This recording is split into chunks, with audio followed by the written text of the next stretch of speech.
Hello दोस्तों, मैं R N Shukla, business advisor and founder online business workshop. आज हम थोड़ी सी चर्चा करेंगे अर्निंग सिलेबस के बारे में। अर्निंग सिलेबस अधिकांशतः व्यक्ति के द्वारा खुद तैयार किया जाता है। बहुत कम ऐसे मामले होते हैं या बहुत कम सिलेबस ऐसा होता है जो कि अर्निंग सिलेबस प्राइवेट सेक्टर के द्वारा या गवर्नमेंट सेक्टर के द्वारा तैयार किया जाता हो।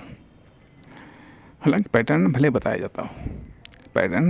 जाता हो, लेकिन अधिकांशतः होता यह है कि आपको कैसे अर्निंग करनी है, आपकी अर्निंग कैसे हो सकती है, ये आप तय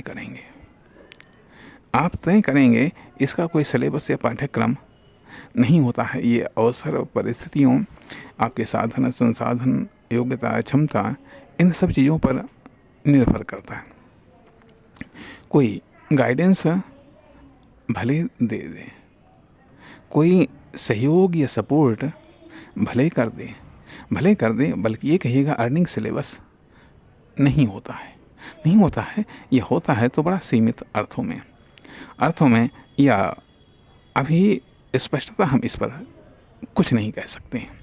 लेकिन ये ज़रूर कह सकते हैं कि अधिकांशतः मामलों में व्यक्ति खुद अपने अर्निंग सिलेबस या अर्निंग पैटर्न या अर्निंग तरीका, ये सब खुद तय करता है। सपोर्ट मिलती है, सपोर्ट लेता है, चाहे वह प्राइवेट सेक्टर की सपोर्ट हो, चाहे वह व्यक्तिगत सपोर्ट हो, चाहे वह सरकारी सपोर्ट हो, आदि इत्यादि। इसलिए लेकिन अर्निंग सिलेबस की आवश्यकता है। अर्निंग सिलेबस आपके पास में होना चाहिए। यदि आपके पास में अर्निंग सिलेबस नहीं है तो अर्निंग पैटर्न नहीं बन पाएगा। तो अर्निंग सिस्टम नहीं बन पाएगा, अर्निंग प्लानिंग नहीं बन पाएगी, अर्निंग डेकोरेशन नहीं बन